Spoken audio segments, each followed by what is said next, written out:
샘터가족 여러분 안녕하십니까. 샘터지기 김덕계 목사입니다. 오늘은 누가복음 15장 11절부터 32절까지고요. 오늘 본문의 말씀은 우리에게 잘 알려진 탕자의 비유입니다. 탕자의 비유를 통해서도 하나님께서 얼마나 한 영혼을 사랑하신가에 대해서 말씀해 주고 있죠. 이른 양의 비유, 드라크마의 비유에 이어서 하나님의 마음을 우리에게 가르쳐주는 비유의 말씀입니다.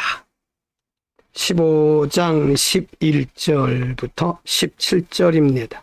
11절 또 가라사대 어떤 사람이 두 아들이 있는데 12절 그 둘째가 아비에게 말하되 아버지여 재산 중에서 내게 돌아올 분깃을 내게 주소서 하는지라 아비가 그 살림을 각각 나눠 주었더니 13절 그 후 며칠이 못되어 둘째 아들이 재물을 다 모아가지고 먼 나라에 가 거기서 허랑방탕하여 그 재산을 허비하더니 14절 다 없이 한 후 그 나라에 크게 흉년이 들어 저가 비로소 궁핍한지라 15절 가서 그 나라 백성 중 하나에게 붙여 사니 그가 저를 들로 보내어 돼지를 치게 하였는데 16절 저가 돼지 먹는 쥐업 열매로 배를 채우고자 하되 주는 자가 없는지라 17절 이에 스스로 돌이켜 가로되 내 아버지에게는 양식이 풍족한 품꾼이 얼마나 많은고 나는 여기서 줄여 죽는구나.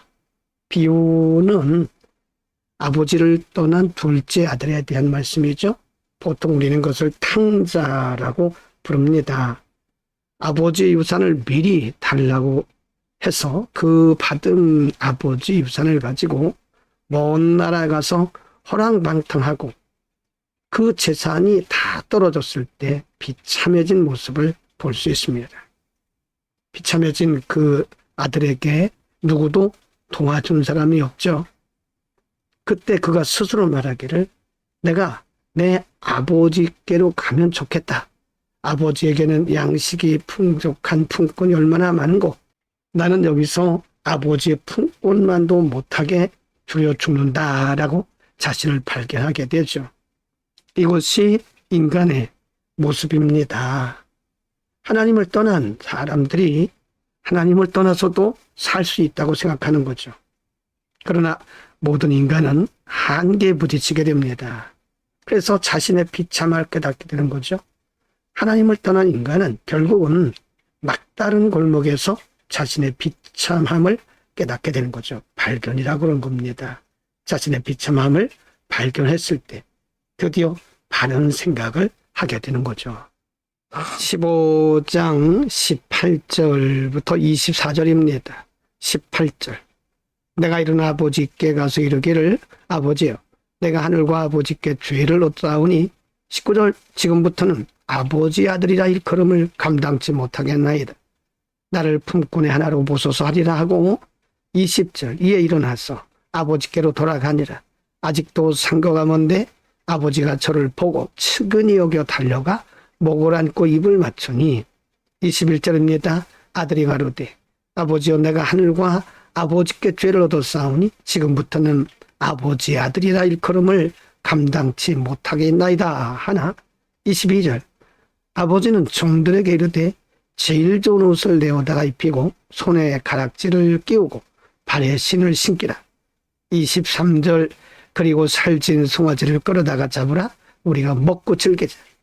24절 이 내 아들은 죽었다가 다시 살아났으며 내가 잃었다가 다시 얻었노라 하니 저희가 즐거워하더라. 모든 것을 다 잃고 비참하게 된 아들이 마음을 결단하고 일어나서 아버지께로 갔을 때 아버지는 그 아들을 비참하게 돌아온 그 아들을 책망하거나 그를 나무라지 않고 버리지 않고 무관심하지 않고 그를 끌어안고 그를 위해서 큰 잔치를 벌입니다. 그리고 제일 좋은 옷을 입히고 손에 가락지를 끼우고 발에 신을 신기라고 말합니다.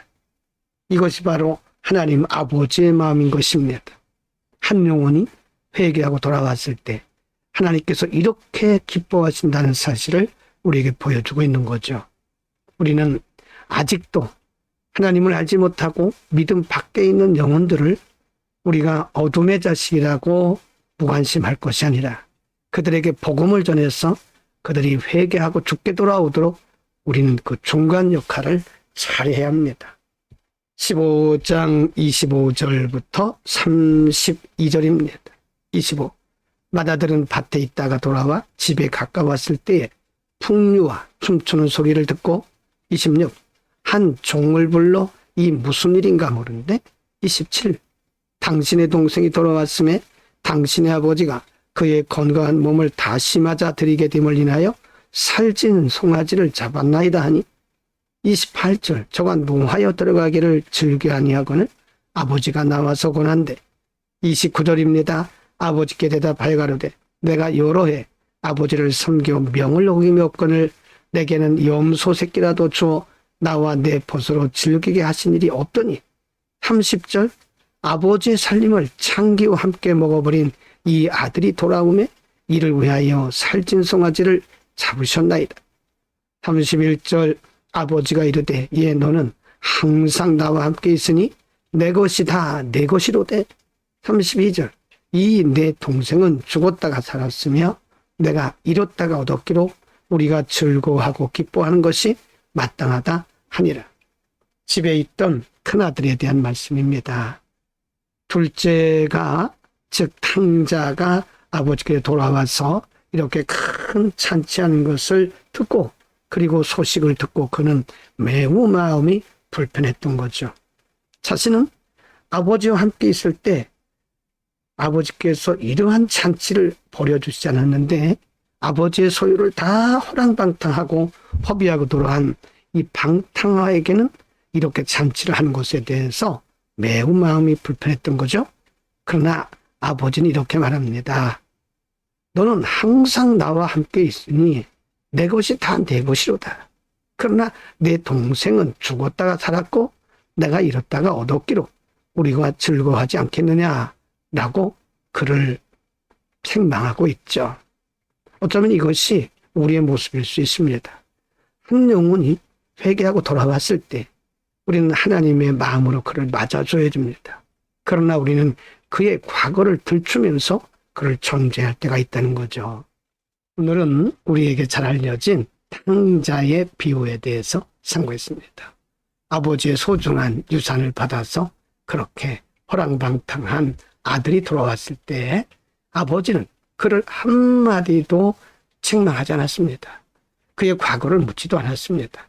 그가 돌아온 것 자체만으로도 기뻐하면서 그를 위해서 큰 잔치를 벌였고 그의 옷을 다 새 옷으로 바꿔줬고 그 손에는 금가락질, 발에는 새로운 신발을 신겨줌으로써 새로운 삶을 살도록 역사했던 거죠. 허락했던 겁니다. 여러분 이것이 하나님 아버지의 마음입니다. 하나님은 한 영혼이라도 죽게 돌아온 것을 그렇게 기뻐하십니다. 많은 사람들이 하나님을 떠나서 호랑방탕하고 있는 거죠. 하나님의 은혜를 모르고 그렇게 인생을 살아가는 겁니다. 그러나 그들이 복음을 받게 되면 그들이 자신을 보게 되고 죽게로 돌아오는 거죠.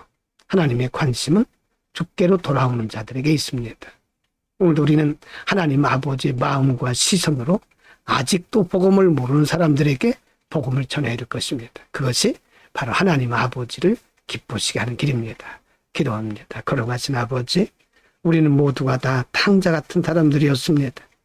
그러나 우리를 부르사 우리에게 자녀의 권세를 주시고 또 뿐만 아니라 우리를 통해서 또 다른 탕자들을 죽게 데려오기를 원하십니다. 우리가 하나님 아버지의 마음과 관점을 주옵소서. 예수 그리스도의 이름으로 기도드립니다. 아멘.